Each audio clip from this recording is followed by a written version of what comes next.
Hey, welcome, SEQUELIBRIUM. That's us. This is Mike. Chad. And we were going to do Weekend at Bernie's 2. And this movie is fucking rare as shit, apparently, because on eBay to own a copy of it is $13. It's not on any piece of shit streaming service. I bet it's on Sling because that thing sucks so bad.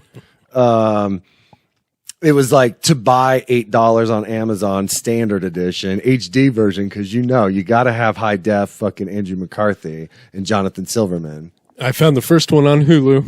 Yeah, so basically you could find the first one everywhere, but the second one lay dormant. And Chad's like, I'm not gonna give up finding this movie. He went to, where'd you go? You went to like the Ark. I went to the Ark. I went to Goodwill. I went to Best Buy. Yeah, like Best Buy. That'd be so fucking funny if Best Buy. I even went to Barnes and Noble. Spent $30 on it. Yeah, I was prepared to. Right. If Barnes and Noble would have had it, I would have spent whatever it took. I would have kicked you down with some money. Fuck yeah. Yeah, and so the Steelbook edition.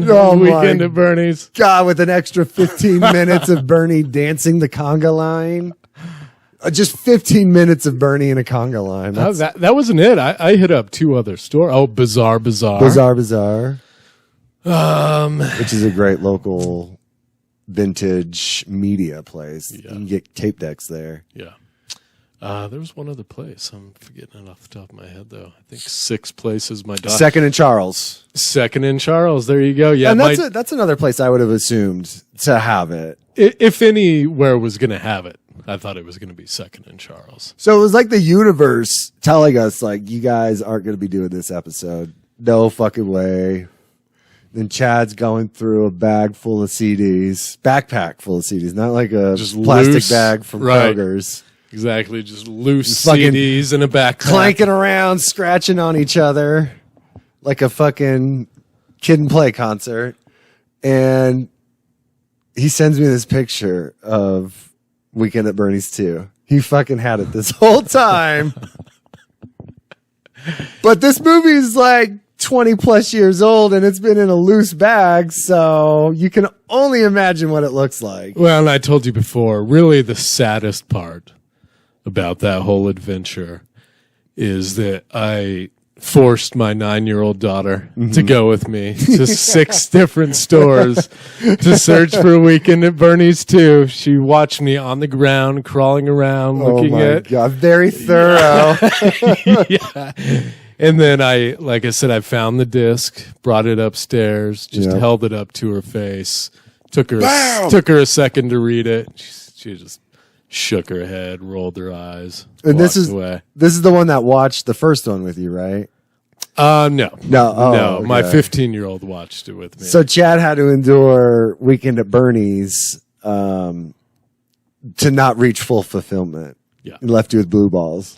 It did. It did. Well, especially when I sent you the opening credits. Oh my God, 11 seconds. It was awesome. It was like, oh my God, all these fucking fuzzy feelings and warm memories coming back of like, what a fucking horrible movie this was. I mean, even as a kid, I loved Bernie so much. I watched it so much. And this is not like 10 years after this movie was released. Right. This is like, as soon as it left theaters, it hit HBO. My uncle recorded it, and every time I went to their house, I had to watch Weekend at Bernie's. Yeah. And the second one just was like fucking such a huge letdown. I mean, it was fun, but it was like, this is Weekend at Bernie's. This was the idea they had for a sequel. He's got a hidden treasure, and it's this voodoo priestess like trying to get it from him. Has these 2 dopey thugs who fuck up the curse, and now he only leads them to the treasure if music's playing. Yeah. I didn't look into it, but I wonder if they were made by different movie studios. I don't know. I really don't know that much. And I'm not going to look it up right now. I'll wait till we actually do it. I did look up. It's 10% on Rotten Tomatoes. 10%? 10%. It's not fresh? I feel, I'm not saying it should be fresh. Okay. But 10%'s a bit low with the enjoyment I get from that movie. 100%. I mean, as much as I'm saying it's a piece of shit movie, there is enjoyment in it. So it's like spelling your name right on the SATs. There's some fucking point there, you know, and 10 is not enough. Right. I'll give it a 35. I like it. I would give it a 35. It's like not fresh. And that's the thing about Rotten Tomatoes.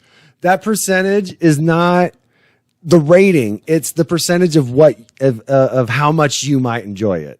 So if the movie is rated 10%, there might be a 10% chance you enjoy it.